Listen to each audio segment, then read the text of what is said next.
Daily. Taste the Daily. Ranipet மாவட்டம் அரக்கோணம் அருகே MRF tyre தொழிற்சாலை முன்பு நுழைவு வாயில் கூட்டம் நடத்த முயன்ற அதிமுக எம்எல்ஏ, முன்னாள் எம்பி மற்றும் நிர்வாகிகளை கைது செய்து ஸ்டாலின் அரசு அராஜகத்தை அரங்கேற்றியுள்ளது.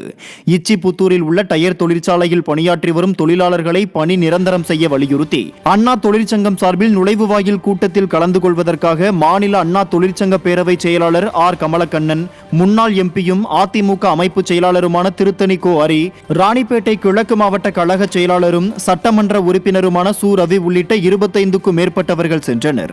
அப்போது அவர்களை காவல்துறையினர் தடுத்து நிறுத்திய போது தொழிலாளர்கள் விரோத விடியா ஸ்டாலின் அரசுக்கு அதிமுகவினர் கடும் எதிர்ப்பு தெரிவித்தனர்.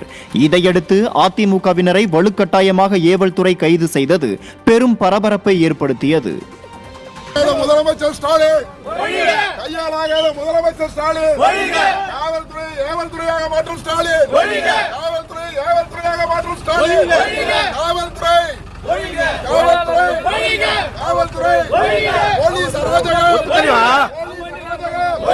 போலீஸ் அராஜகம் போலீஸ் அராஜகம் கையாளாகாத முதலமைச்சர் ஸ்டாலின்